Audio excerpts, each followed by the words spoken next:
Hi, everyone. Thanks for joining today's webinar. My name is Ben Sawyer, and I'm hosting today's webinar here at Hazelcast. Chris Engelbert, Hazelcast's Manager of Developer Relations, is our presenter for today, and he has an exciting topic for us. He's going to talk about what's new in Hazelcast IMDG 3.9. This new release is a big milestone for Hazelcast, and I think you'll like the new features we have in store for you. There will be a Q&A after the presentation, so go ahead and hold on to your questions, and if we don't answer them on the way through, we're happy to answer them during the Q&A session at the end. And without further ado, I will turn it over to Chris. Hey, thanks, Ben. Hello, everyone who made it and who could join. As Ben already said, we're talking today about some of the exciting new features of Hazelcast IMDG 3.9. I have some features that I presented in a little bit more detail. We're actually added slides for because I think they're like the most important, the most exciting, the most useful features. And then at the end, there will be like a list of a couple of more things because there's again a lot of stuff. This time, since last time we had about 1.5 hours, I tried to keep short this time so that we have a Q&A at the end, which actually means we're still in time after the answers. So let's try to do that. We're always trying to get better. Just a short introduction. Hazelcast is an IMDG. That means we are an in-memory data grid. We store information in memory. We distribute the computing, the queries, the data storage, or data retrieval. And because we're in memory, we are extremely fast. We can offer the fastest in-industry performance in terms of data retrieval and data access. That said, as I said, we store everything in RAM. The data is non-relational, so you don't have tables. That basically means we always recommend you store in a more like object-based or document store-oriented fashion, so that the data that belongs together is actually stored together and can be updated in a single shot. That's like the optimal use case. Applications can be written in pretty much any bigger programming language. Out of the box, we support Java as the first-class citizen because the cluster and Hazelcast itself is always Java, but we also support C++, C#. We have Node.js, we have Python, we have Go upcoming. If you're interested in Go, there's a very, very active development going on right now for the different client. For the Go client, and we have some more wrappers like Scala and Clojure and stuff. We're resilient. We support any kind of failure scenario. So whenever a node goes down, we just take the backup. We store a backup by default. We take the backup, we reactivate it, and we put it back into the cluster, so you don't have any data loss. That's the main idea. And when you have more data than you can store, or you want to store more data over time, you can just add more and more servers as you like. The common and most obvious use case is caching. So everything that actually needs to speed up your application, you put the data into RAM. You request from either the same application or a different application. And normally those things are to mitigate slow databases, slow network access. Anything that slows down your application flow, those are data you want to store in a cache, and when you retrieve it, it actually speeds it up. That means fault tolerant, cloud ready, high available, everything that I already explained.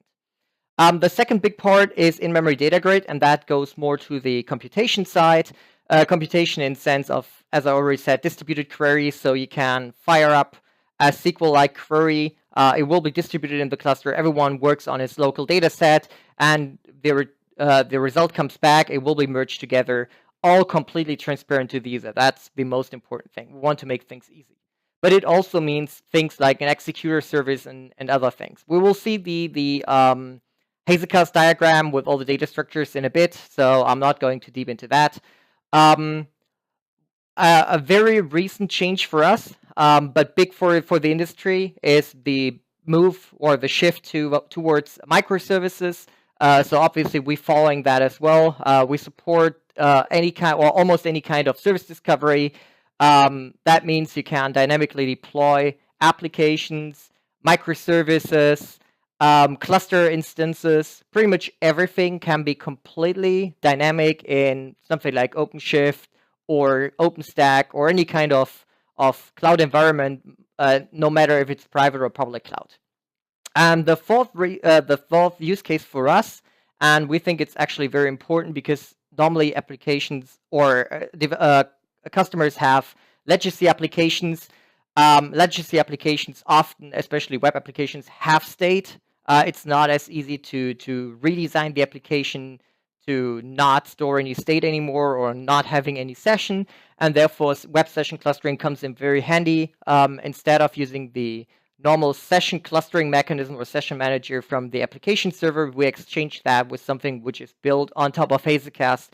So your session is directly stored inside Hazelcast. All the elements are available on all of the different Tomcat, Jetties, whatever it might be. You can just put any kind of load balancer in front of it, and it doesn't matter where you actually or where the request is routed to, because everyone has access to this session. So that's a very simple way of adding fault tolerance or scalability to your existing web front end. Okay, let's go to the product overview, and that is what I was already talking about, the architecture diagram. This is in every single slide deck, I think, that we actually do. It quickly explains all the functionality and all the features of Hazelcast in a, well, let's say it's not as easy diagram anymore. There's a lot of stuff in Hazelcast these days, and we're always trying to make it more readable.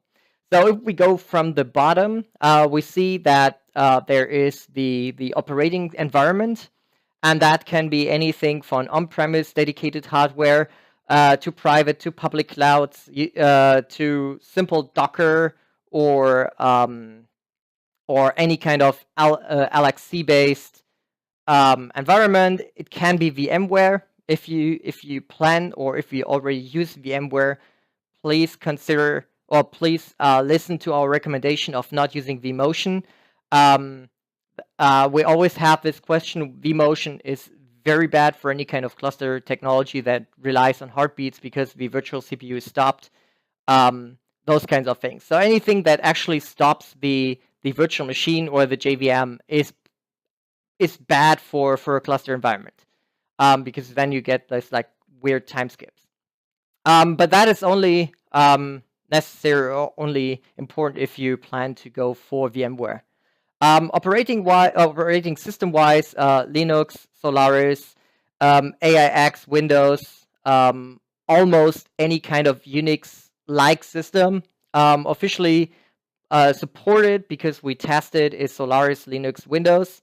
I think we had some AIX tests in the past because we had a customer using it. I'm not sure if those are still in place. If you plan running Hazelcast on AIX, please let us know. So in the worst case, we have to restart those tests.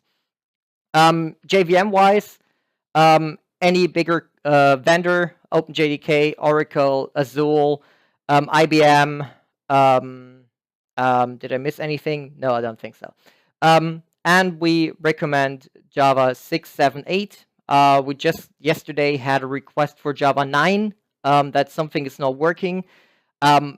Very possible. We have tests for Java 9, but those are not actively tested right now. So if you plan looking for Java 9, same thing, please let us know so we can actually jump in and add those tests in a more professional manner. Let's go to the top. On the top, you see all the different programming languages. Those are the native clients. Native clients mean they actually implement the Hazelcast data protocol, so they speak natively to the cluster. There's also REST and Memcached. I always say those are like legacy access points because they don't know about how Hazelcast actually stores the cluster. They don't know about anything. They don't know anything about the underlying cluster technology. Therefore, you will never get the best the best speed or all the benefits from actually using Hazelcast. So you're actually slowing you down from what is possible. Some things, or for some programming languages like PHP, unfortunately, you have to go for the memcached interface right now because there's no native client yet. In terms of features, those are the APIs, and we're just quickly going through them. Pretty much everything that the Java concurrency or Java collection API offers. That said, it is list, set, map. We have JCache, just adding it because it's some kind of a key value store as well. From the concurrent API, there are locks, semaphores, atomic longs, ID generator, queues, and I'm just saying, just because everything is available, it doesn't mean you should have to use it, right? Always remember you're in a distributed environment, and locks are bad for multi-threading environments or multi-threading applications.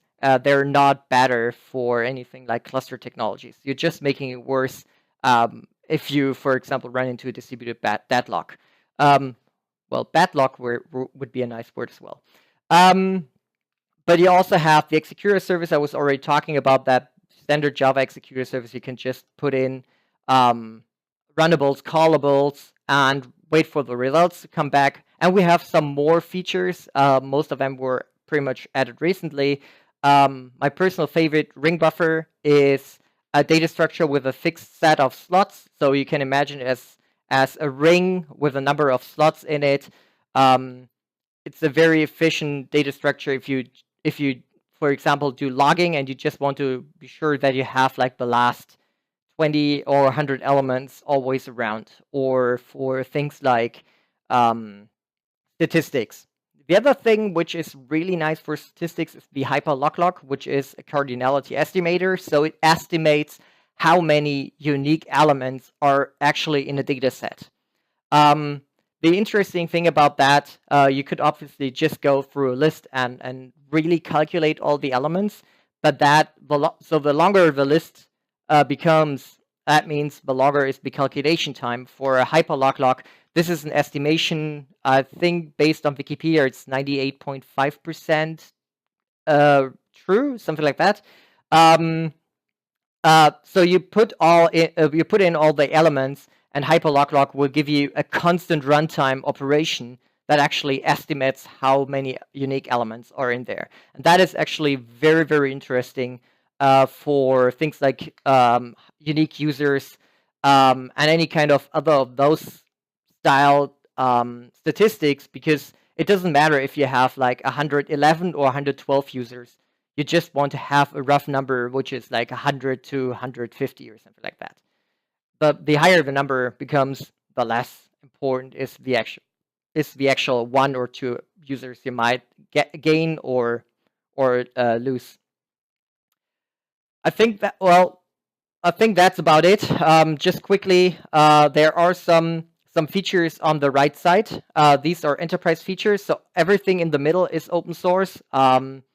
Everything on the right side is enterprise. That includes security, and we're coming back to security in a moment. It includes Vivan replication. We're coming back to that in a moment. It includes rolling upgrades. You guessed it. We're coming back to that in a moment. And there are some other things like the support for specific enterprise platform as a service offerings, as well as the management center and Stream. I think I explained about Stream last time. Just want to make sure that everyone is aware of what it actually is. Stream offers legacy applications or legacy infrastructure as the option to live synchronize between Hazelcast and the database when you have like old applications which still work directly against the database and mutate data. Those information would normally not being pushed back to Hazelcast. But with Stream in the middle, you can actually have like a hot updating from the database to Hazelcast. So both way synchronization. Very interesting thing if you have like this legacy landscape. Deployment-wise, embedded mode and client-server mode, I guess most people that joined know this. You can run Hazelcast in any kind, or Hazelcast nodes in any kind of Java application. It's just a Java library. You put it into the class path, you store it up, and you're good to go. Nodes normally join together automatically for the out-of-the-box experience of the developer by using multicast, but you can configure pretty much everything you want, TCP or any kind of the service discoveries. The second option, and that is the one on the right side, which is what we more recommend for production environments. So embedded mode is nice for a couple of things like prototyping, rapid prototyping, some kind of simple state sharing of microservices and those kinds of things. But if you want to store information and use it really as a cache or as a data cluster or as a computation cluster, we always recommend using the client-server mode, which means you have a standalone cluster consisting of a number of different nodes, in this case 3 nodes, and then you have applications connecting to the Hazelcast cluster. The interesting thing here is every single application makes the connection to every single node, because the node, and that is why I said you're slowing yourself down if you use Memcache or REST API, because the client can actually figure out who to contact for a specific record. So if I want to access record A and that is on node 3, the client can figure that out and sends the request directly to node 3. So you don't get this like multi-hop where any of the nodes has to reroute. From the application point of view, from a developer point of view, let's say it that way. From the developer point of view, it looks like a single connection to the cluster. Everything is handled internally. As I said, we try to make things as easy as possible. So as I said, client server is always the recommended thing, or the recommended mode when you want to store data inside of the cluster or want to run computations. Embedded mode is for simple state sharing, topics, and those kinds of things. Quickly coming back to the languages, I know we talked about all of these already. Just so you see, as I said, there's a couple of wrappers around the Java client, which is Scala and Clojure. And the other ones are actually native implementations. So the .NET client is implemented in .NET. The Go client is implemented in Go. The Node.js client is implemented in JavaScript, or actually TypeScript. So there is not like, because I had this question, I think, yesterday or the day before, it's not like we have a C library which is underneath the .NET, the Node.js client. So it is actually written in JavaScript, which makes it way easier for people to actually work on that. A little bit more about the microservice infrastructure. We have multiple options in how we deploy microservices with Hazelcast. Let's start on the right side, because that is, I guess, the more common deployment strategy when people think about microservices. You try to be as isolated as possible. In this case, we see 3 different microservice types: microservice 1, 2, and 3. And everyone has like one embedded Hazelcast cluster. So all the different instances from the different microservices, all the different instances from one microservice actually join together in one cluster. And that is what I meant with simple state sharing. In this case, you would use you would use the Hazelcast cluster to store information, for example, about rate limits. You have a rate limit. A user is supposed to not have more than 100 requests per minute or 100 requests per hour. Those simple information are specific to the microservice. They're small. It's fairly easy to actually store them inside of this embedded Hazelcast cluster. And that is true for all the 3 microservices. On the left side, we also see like 4 different microservices. 3 times with 2 instances, 1 time just 1 instance of microservice 3, but all of them connect to the same Hazelcast cluster. And here it really becomes a little bit, or here it really depends on how you actually see microservices and how they should implement it. A lot of people tell me that is not a microservice setup anymore because you go to a shared resource, but when you ask them about something like a big Oracle database or SAP or IBM, those huge, very, very expensive databases, that is normally where people tend to only have one, because you don't want to have an Oracle database for every single microservice type. So in this case, Hazelcast lies, from our perspective, right underneath this Oracle database.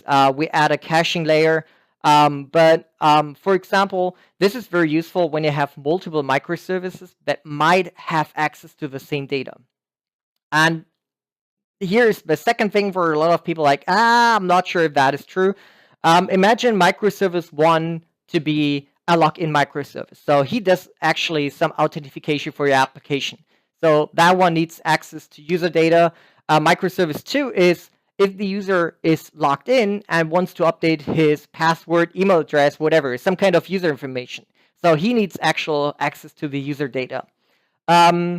What happens now is if you connect both to the same cluster, you need to add something like isolation. And isolation in Hazelcast is done using permissions, so you can configure permissions per microservice or per application type, per data structure, and per operation. So you can say that microservice 1 can see map A and read from it. So it can read the user information, but it doesn't mutate, or it can't mutate. Microservice 2 can see map A, can access the information, and can actually mutate. And all the other microservices don't have any kind of access to this user data at all. So in this case, you put in some isolation level based on permissions. I hope that makes sense. From runtime environments, as I said, we're having a quick look. As I said, we have all the different, or most of the cloud providers supported, either by adding support for service discoveries like etcd, Zookeeper, Consul, Kubernetes, or you have discovery directly based on the platform, like for Heroku, for Cloud Foundry, for OpenShift, for Amazon Azure, for Amazon AWS, or for Microsoft Azure. Sorry, Amazon Microsoft. Or you can deploy into your own infrastructure, whatever it might be. We offer Docker images by default, so you can just download it and deploy it into any kind of Docker-friendly environment, which is very interesting because you can also deploy this Docker image on your Windows machine into Hyper-V, which now has Docker support, which is very nice for actually quick testing. But you can also deploy any kind of Hadoop, Yarn, or Mesos platform, and that will use the Docker image, but adds the support for the underlying deployment infrastructure. Looking at some of the actual features from the enterprise, and I'm just quickly going through those. WAN replication, cross data center replication, there are so many names for it. It basically gives you the option to have 2 independent clusters and to synchronize state between those clusters. Either bidirectional, so in this case it's London and Paris, and some users in Paris actually change the data to the Paris data center. Some users in London change it on the London data center. You can do this, for example, with GeoDNS or any kind of those technologies. In this case, you have to make sure that if conflicts arise because the same information was changed on both sides pretty much at the same time, you kind of have to figure out how to merge those conflicts and how to solve them, pretty much like we all know from Git and other distributed revision systems. But most of the time, it's not as hard. If you have any question, feel free to ask about that. The second option is you want to have like a hot failover scenario. So, for example, London is our live data center, Paris is our standby data center, and every change in London would be replicated over to Paris. And when London goes down, we just quickly switch over to the Paris data center. We have a live updated version, and you kind of do the same thing around. So the London data center comes back, you restart the cluster, you say, okay, please do an initial push from Paris, and then you just merge all the changes over. And when Paris goes down, or when you want to switch back to the London because London might have the bigger cluster, the more capacity, you can always switch back and go back to the old setup, where London is the live one and Paris is the fallback.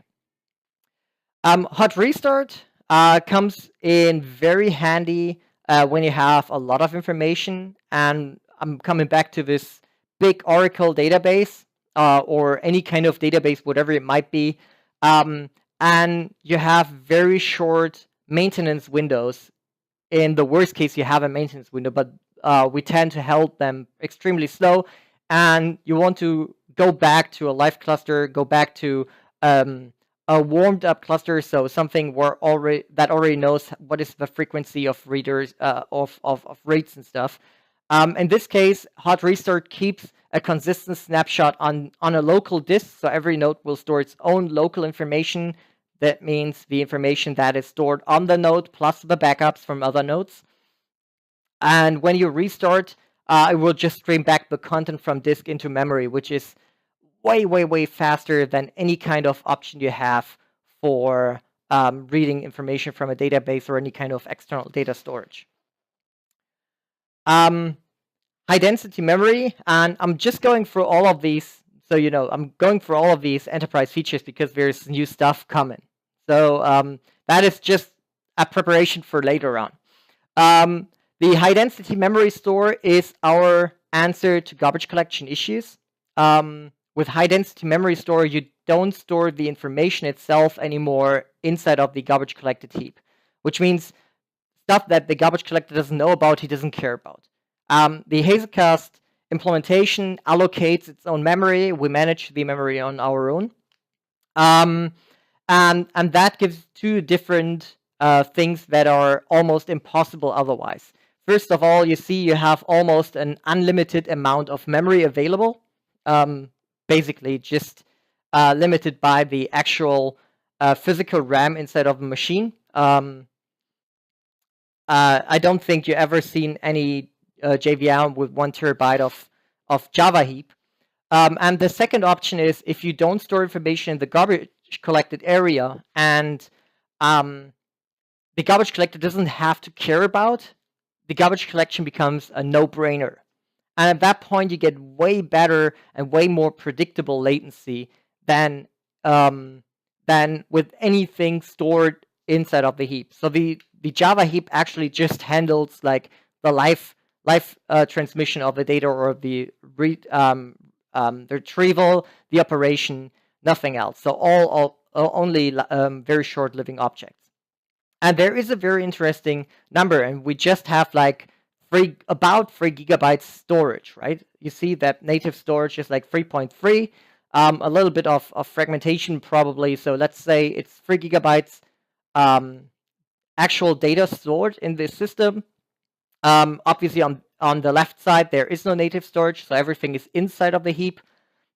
And we see how the heap actually changes between the normal on-heap storage or the garbage collected storage and the HD memory store. But what is more impressive that we almost removed the pressure on garbage collection. So you see that there's only 31 minor collections, but they took 42 seconds for the heap area. And there is no major, but 356. So we almost tenfolded the number of minor GCs, which is not bad in this case. It's actually a good thing. But all these GCs together only took 350 milliseconds. And that is the interesting thing here. I'm sorry, it's not 42, it's actually 4.2 milliseconds. I'm sorry, 4.2 to 0.35. And that is what I meant, because there's like no garbage collection. That means you have a very predictable runtime behavior. Okay, so that was a quick way through Hazelcast. So let's get to why we're actually here. Let's get to the good stuff. Hazelcast 3.9. As I said, every enterprise feature we talked about, there is actually something new coming. So there's a lot of stuff in Hazelcast, not only for enterprise, but also for the open source side, but there's a lot of new stuff. We actually always have, well, for a long time, we have SSL and TLS support, but up to now, we only supported the native Java implementation. So that the implementation that actually comes with the JVM. And people who might have talked to me before, I was always like, I'm not sure if you really, really want to do that because it slows down your operation massively. It almost it almost slows you down to 1/3, maybe 1/2 of what you would actually be able to achieve otherwise. And that was very bad, right? I mean, you add a cluster because you want to speed up your application, not because you want to slow it down. So, and that is the new thing in 3.9. What we actually added in 3.9 is support for the OpenSSL native libraries. So that means we actually added support from Java going down to the native libraries. And you see 3 lines on this neat diagram. I hope you see the third one. So one is really, really, really low at the bottom. That's the purple one. And that is the SSL engine, so the native Java-based implementation of SSL. The red one right at the top is unencrypted traffic. And you see what I mean, right? That is really slow. Even though you take in account that we actually start already at over 200,000 operations, unencrypted goes way up, right? So, or we're I think it's 1.2 million something. The interesting thing is the green line underneath the red one is actually encrypted with OpenSSL. So everything I said before to any kind of customer, why you don't want to encrypt, doesn't matter anymore because we're almost at the same speed as unencrypted traffic. I think that is extremely impressive and it's extremely important because everyone knows encrypting data and encrypting traffic is really important. And it always was like very bad for me to say, please don't do that because it becomes so much slower. It adds so much latency. And that is just not true anymore. So for me, that is the number one reason to actually go for Hazelcast 3.9.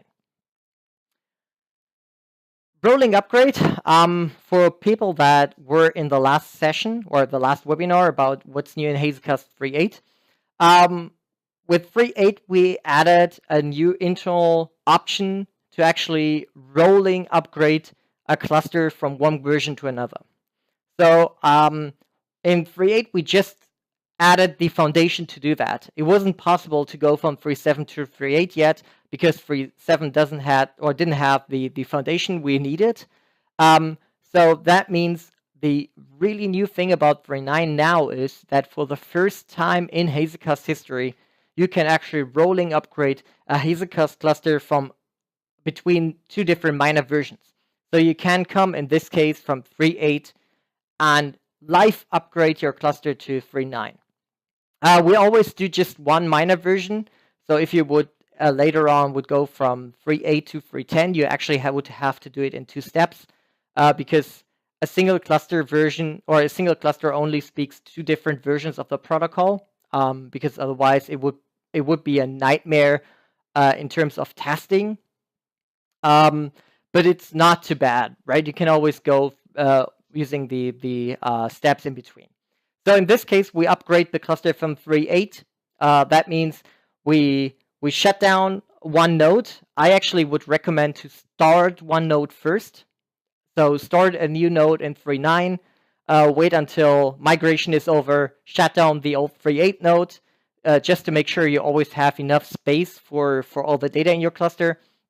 And then you go ahead and restart this 3.8 node. So in this case, you have 2 different nodes with 3.9. Then you go ahead and restart or shut down the third one. You update it, you start it again, and then you have everything on 3.9.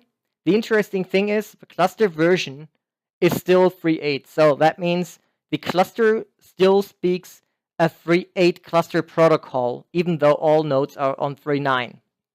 That said, if you figure out, so I would leave the cluster like that around for a little bit, just to make sure that everything actually works in 3.9 the way I expect it. If not, I can just restart nodes in 3.8 because the cluster version or the cluster protocol is still 3.8, so I can pretty much stop the operation or the upgrade at that point, go back to 3.8 and say, okay, I need to retry. Something went wrong. Otherwise, everything seems to be fine. Maybe after like 24 hours, and I say, go ahead and say, okay, I'm happy with this. Please update to the cluster version 3.9, and now everyone speaks the new protocol. At that point, the upgrade is actually complete. there is no way to go back. That's important to know. So after you committed the new cluster protocol, there's no way back. But that's the reason why I said I would leave the cluster at that for like 24, maybe 48 hours, just to make sure that everything works the way I expect it. Okay, as I said, that is available for the first time right now. So we're actually not only me, we are all actually very interested in your experience. And if you think this is a useful feature, it was one of the most requested features right next to the second thing we're coming to. So let us know about your experience with rolling upgrades. Very interesting for us. And that is the second thing, and I think I said this last time, that people were very interested in, and that is, we call it user code deployment. Other people call it distributed class loading. It gives you the option to actually load classes from somewhere else which are not available on the cluster node. You see there is this 3.8 in the title because that is the state we had in 3.8. With 3.8, we actually added the option to start a Lite-Member, so a member that doesn't own any actual data partitions, doesn't store information from the cluster, but it gives you the option to have a specific attribute. And this attribute makes it possible to say, okay, you act as a class source. So if any of the 3 nodes on the right side doesn't have or doesn't know about a specific class, you can offer it to them if you know it, obviously. If the Lite-Member doesn't know it, well, okay. But it gives you the option to actually restart the Lite-Member after a code deployment with some new classes or class versions and make it possible for the cluster to get those information. It also supports black and white listing. It has additional security restrictions because this is one of the most security concerning features we have in Hazelcast. So make sure that if you use that, this is really configured correctly, because if not, anyone can send anything to the cluster. So that is really, really, really important. And especially with 3.9, and that is what we added, the Hazelcast clients are now able to send information and classes to the cluster. So if you remember a distributed class, an executor service or a distributed executor service, you can actually write a callable inside of the application. You send the callable using the executor service to the cluster, and you can tell the client, okay, please also offer this class to the client because the cluster won't know about it. And that makes security even more important because now an application can send any kind of operation to the cluster. And any kind of operation, I mean, you remember the permissions I talked about? The permissions are actually implemented based on operations. So if you don't prevent somebody from actually executing something in the executor service, it will go around all the other operation permissions. So that is a very serious feature. You should really, really think about when to use it. But it's awesome. It's absolutely fantastic for any kind of development where I, as a user, want to try something. I want to play around a bit. I don't want to restart the cluster all the time. That is really fantastic for rapid prototyping. And we actually have some use cases where customers have some use cases where they actually want to use this in production for specific applications where you don't know the code upfront, or you have a cluster as a service or infrastructure as a service where a Hazelcast cluster runs all the time and you don't want to restart it just because somebody thinks he actually has to update his data model or whatever. So it has its use cases.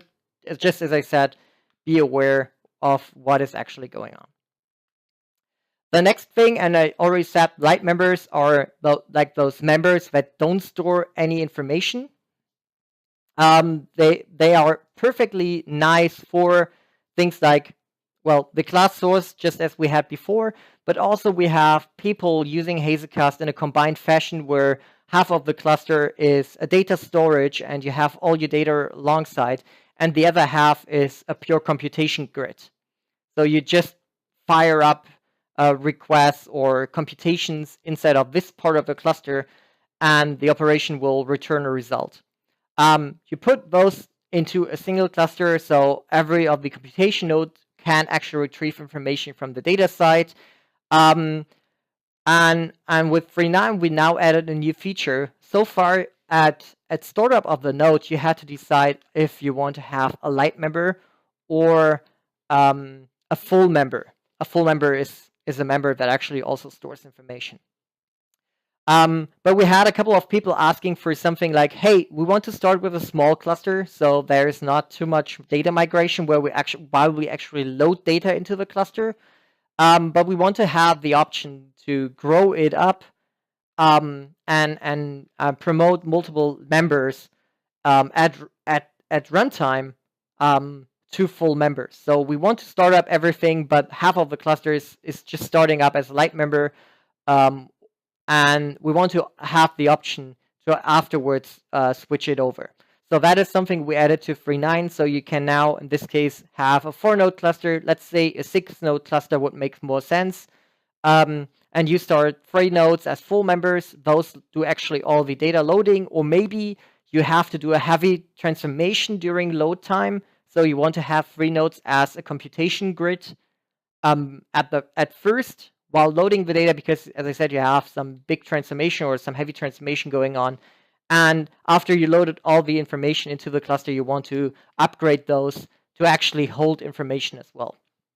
So in this case, we started as a Lite-Member, and we can afterwards switch it over to a normal member. Okay, as I said, I just had some features which I wanted to highlight. There is a lot more, and we're just going through those quickly. We have about 10 minutes to actually have like the last slides, and then I want to have like 10 minutes for Q&A. Normally there's a lot of questions going on. So we're now at the point where we actually go over to the list. I still say some things about the different topics. It's just not as extensive as the other ones. One thing which is also very nice and very highlightable is that the near cache feature. So a near cache is a second cache right in the Hazelcast client or in the node that adds like a second caching layer to speed up the operations even further for the trade-off of a little bit of the option to read stale data. So you should really look into when to use near cache. Near caching is absolutely perfect for anything which is effectively immutable data. So it is just loaded; it will never change. I will, and because it's never changed, it's very obvious that we can add a second caching layer on top, which stores the information even closer to your application. So far, it was always like Hazelcast did some rescue or some protection mechanism. When you retrieve the element, we actually copied or we deserialized the object, which effectively was creating a copy of the original data. So if you changed this object and you didn't put it back into the cache, like with an explicit map put, it will never actually update. That was pretty much to prevent people from updating an element and forgetting to actually put it into the cluster or back into the cluster. With 3.9, because we have now some customers actually asking for it because they need even more speed, we added the option to have store by reference, which means we deserialize the object and we actually, like any kind of other Java map or whatever, we actually return the same object over and over again. So that switches the burden of being protective over to the user. But if you have immutable data, it massively speeds up the process. And that is more important. You can dynamically create new distributed objects. Distributed objects are anything like the data structures in Hazelcast, like a map, a topic, an executor service, a list, a set. Pretty much any kind of object you retrieve from the Hazelcast instance is for us a distributed object. And so far, you could only configure those things upfront. using XML or the programmatic API. Or sometimes some tricks actually worked. Not going into those tricks. Right now, we actually have a supported way of saying, okay, please add this map configuration, which can contain eviction and all the good bits, to the cluster at runtime. And then we'll actually make sure if one node pushes this configuration to its own this map configuration to its own Hazelcast instance, it will be distributed around the cluster, and all the nodes will know about this configuration. So you have like a full dynamic way of configuring Hazelcast. One more important thing from this list is the lazy client initialization. A lot of people were actually not saying complaining, but they were concerned about startup times, because if you have an application server and you deploy your application to this application server, you have timeouts, deployment timeouts. And if your application doesn't start up fast enough, the application server will actually run into this timeout and will say, okay, this application is not deployable, and we'll throw it out again. The problem with that, a Hazelcast client only becomes available when the first cluster connection is made. So if the cluster was not available, this client creation actually blocked in pretty much indefinitely until the first cluster connection was available or was possible. And a lot of people had exactly this issue where the application server said, oh, no, I'm not going to deploy this. So that was a really bad issue, and we tried to fix it. So you now have some different options on how to actually make possible to deploy applications, or how to connect Hazelcast clients, and not only for the first connection, but also for reconnections.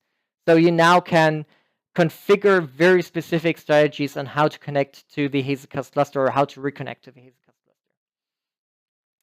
cluster. A lot of security enhancements. General security hardening is what I think is most important. So there are some things where you can actually blacklist passwords and some other things. Normally, we always have like this regular security audits, and they always come around with some good ideas on how to improve the security of Hazelcast, and that is what we most of the time implement. Fast SSL and TLS, we already seen that. My personal favorite still, management center TLS and all those good bits. As I said, in general, any kind of security features is important, but I think it's obvious we always try to be as secure as possible. Enterprise features, and we didn't talk about that because I didn't have like a highlight slide. The discovery SBI, which is underneath all these service discovery things, like this etcd and Zookeeper and all those plugins, is now also available for WAN replication. So you can now not only find cluster nodes or application nodes, but you can also say, okay, I have like a general Kubernetes environment, and I have 2 Hazelcast clusters running inside of this environment. And I can use the same Kubernetes discovery to actually not only figure out my own nodes, but also figure out the nodes of the other cluster. So that makes it even more even more possible to add or to get this dynamic feeling of Hazelcast, right? Now you can dynamically figure out other clusters. One more thing, also didn't have a highlight slide for that. That you can now store the search indexes, like the query indexes of heap, which means we actually have the option to move more information outside of the garbage collected heap, getting the garbage collector runtime even lower. So everything that comes back to that is really, really important. It is a little trade-off, because now you actually have to do more data copying, because we have to get the data to the heap first to actually figure out if something matches. But most of the time, you still get this benefit of the more consistent latency over a little bit of more latency. So you might have a little bit higher latency, but it's more predictable, and that is often very important. From the client features, we always add features to the clients when people ask for it. Obviously, the Java client does always have all the features. For other clients, it's always like we're working in a way. If a customer is asking for it, it's fairly simple to add those features quickly. But we try to focus on things that people are interested in, that people need. So if you want to use one of the non-Java native clients and you're missing something, feel free to ask. It's always easy to add, but we're not going to add them on our own. That said, we have a lot of stuff right now added to the .NET client, a lot of stuff added to the C# to the C++ client, and we have a new version of the .NET of the Node.js client. So if you really are interested in Node.js, feel free to do that, or feel free to ask me. Cloud plugins, just quickly, more and more stuff is becoming official. So we're taking over cloud plugins from external developers. The SBI is open. If there's anything missing, feel free to implement your own. It's fairly simple. It's only like 2 interfaces, so fairly simple stuff. And if it becomes popular and we have people asking for it, there's a very high chance that we join you in the development. We make it officially supported, like we did for Kubernetes and Eureka. I think Eureka is on the second slide.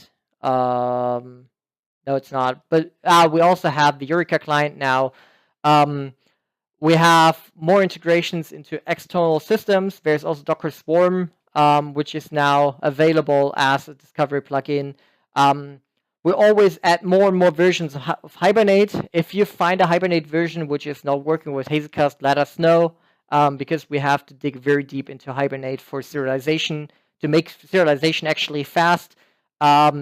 Most of the internal changes hit us, so if there's a version which is not working, just let us know.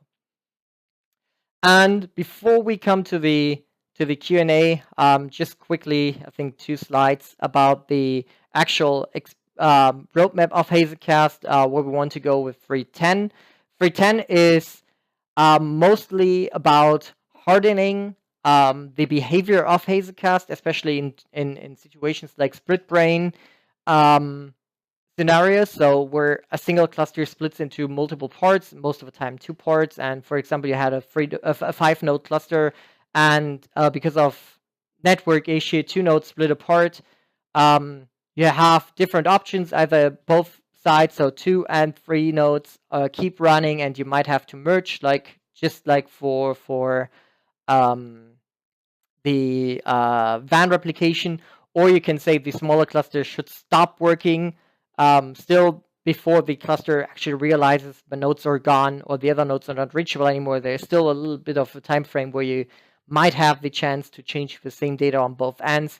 So we're trying to minimize those situations. We're trying to make them even smaller. We did some things for that in 3.9 as well. So recognition of that node should be faster but more stable with less false positives. And this is what 3.10 is most about, getting those things even better than they are. And 3.11, just quickly going through the slides because that is like very guessing right now what will be in 3.11. There was that is like mostly a set of ideas where we want to go, which is Kafka implementation. We want to do more stuff on WAN replication, especially adding more and more external delivery partners or delivery options, not only internal protocols. Security logging, like security audits, those kinds of things are important to us and will be added.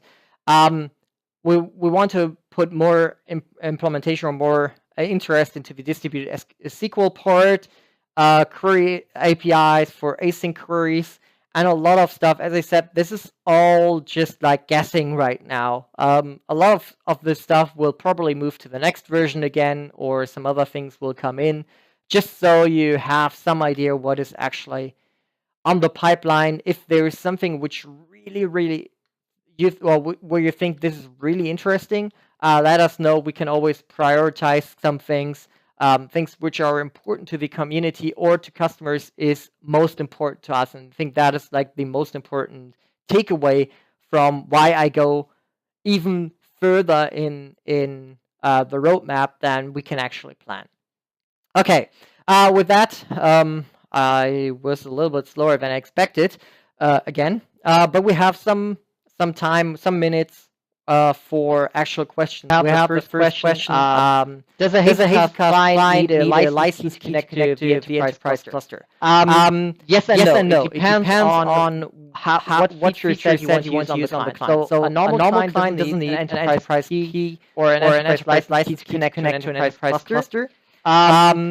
In general, it doesn't matter because we count or just quickly for the license question. So what you actually pay for in terms of license is the actual cluster nodes. We don't count clients, so it doesn't matter how many clients you would connect to the enterprise cluster. What you need a license key for when you use a Hazelcast client is when you want to use the offheap functionality on the client, for example, for the near cache, to store the near cache offheap. In this case, you need to provide the enterprise HT license to the client as well. I hope that makes sense. Could you please explain management center REST API? We tried it in 3.9 and we seem to have some issues.